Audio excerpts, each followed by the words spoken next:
You might want to grab a sanctuary Bible and open up to Mark 6. There's two verses that really caught me in this whole extended passage. One is Mark 6, verse 33. I'll give you a minute to open the Bibles, just so you got it there in front of you. Now many saw them, Jesus and his disciples, going, and he recognized them, and they hurried there on foot from all the towns and arrived ahead of them. And then again in verse 54, you see, when they got out of the boat, people at once recognized Jesus and rushed about the whole region and began to bring the sick on mats to wherever they heard he was. Who do you recognize? We're going to play a little game here, a little slideshow game. Hopefully you can see. And just shout out. All right, anybody know who this is? All right, he's in the news, right? Maybe you have tickets to go to one of his concerts. He's at Target Field. Okay, next. You're pretty good at this, Taylor Swift. Next. Come on, people. Brian Dozier. Yeah. All-star. Next. Serena Williams. Very good. All right, now we're going to try a different set of people. Let's do the next one. Anybody? This is Reverend Dr. Luke Powery, Dean of Duke University Chapel, and he proclaimed the gospel, the resurrection, to our youth in Detroit this week. Next. Luther Seminary Professor Eric Barreto. Wow, his message was electric. Also at Detroit this week. Last night, Marion Wright Edelman, founder of the Children's Defense Fund, gave a powerful message to our youth and everybody there that heard it. All right, let's do one more group of people here. Who is this? Yeah, that's Bishop Elizabeth Eaton. Awesome. She was rolling her sleeves up here. Good job, okay? I think this is part of the same deal here. Our 30,000 youth in Detroit are cleaning up something like 100-block area in the city there. That's awesome. Got a few more? You might recognize some of those kids. I see Freya and Nate, Emily, Tanya, Paul, Don, Graham. Yeah, that's our Detroit mission team. And there's Kristen Kaser working on a project in Detroit there. And I had a picture, but I evidently didn't insert it. But we will be hearing stories and seeing pictures of our Milwaukee youth that are home safely too. Praise the Lord, with many stories to share for us too. Who would you recognize? Who would you run to for help? Is our gospel today. Who could you be certain would care for you? Who could heal you or forgive you?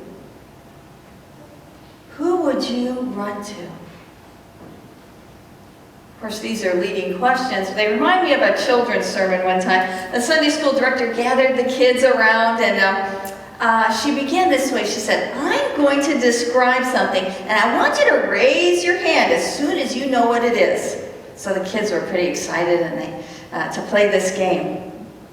I'm thinking of something that lives in trees, she started. She looked around. No hands were raised. Well, okay, it can be gray or brown, and it has a bushy tail. Still, no kid raised their hand. Okay, how about this? It chatters a lot. When it's excited, twitches its tail, and it eats seeds and nuts. Still nothing, no hands raising up. Finally, one little boy shyly raised his hand. Oh, the teacher breathed a sigh of relief and said, oh, okay, Michael, what do you think it is? And the boy said, well, it sure sounds like a squirrel, but I know the answer has to be Jesus. The answer to every children's message.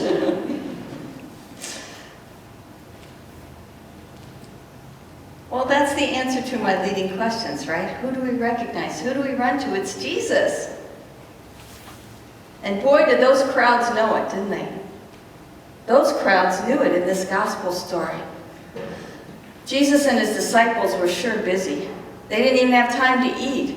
The crowds recognized Jesus and his disciples wherever they went. They tried to get away, and the crowds beat them there. They got in a boat to cross the sea. The crowds were there again, just waiting for him. The needs were so desperate, so overwhelming. Next to that Sea of Galilee was a sea of humanity, suffering and impoverished.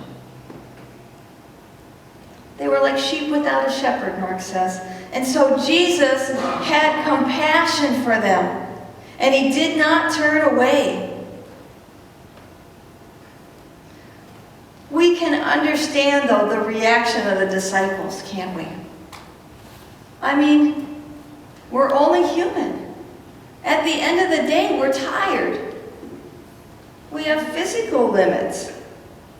Or maybe, for us today, I get frustrated with myself when I look at my calendar and it's hard to schedule time for a service event. I get so frustrated with myself and my calendar like that.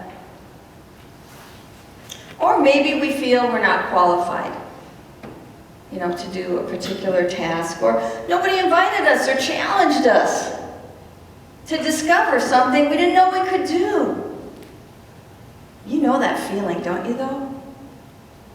When you discover something you didn't know you can do, you can accomplish something, that's a good feeling. You know you've been grown by the Lord.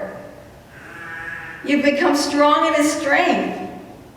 Your heart's gotten bigger with his compassion, and you've stretched to serve him. That's a good feeling.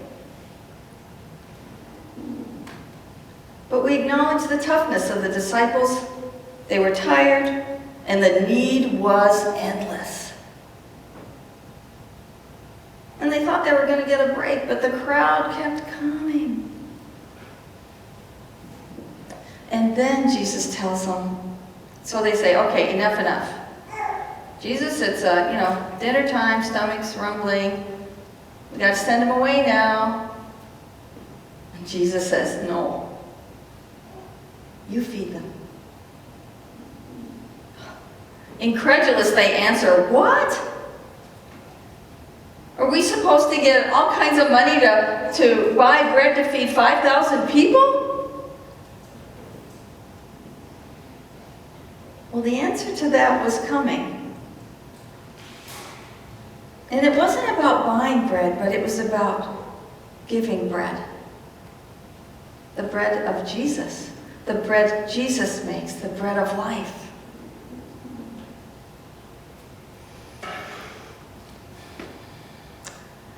I am so thankful for this gospel story that it landed at the end of this week, people of God. Because here we are again, having to look at another week of news that breaks our hearts. It's filled with pain and loss and suffering.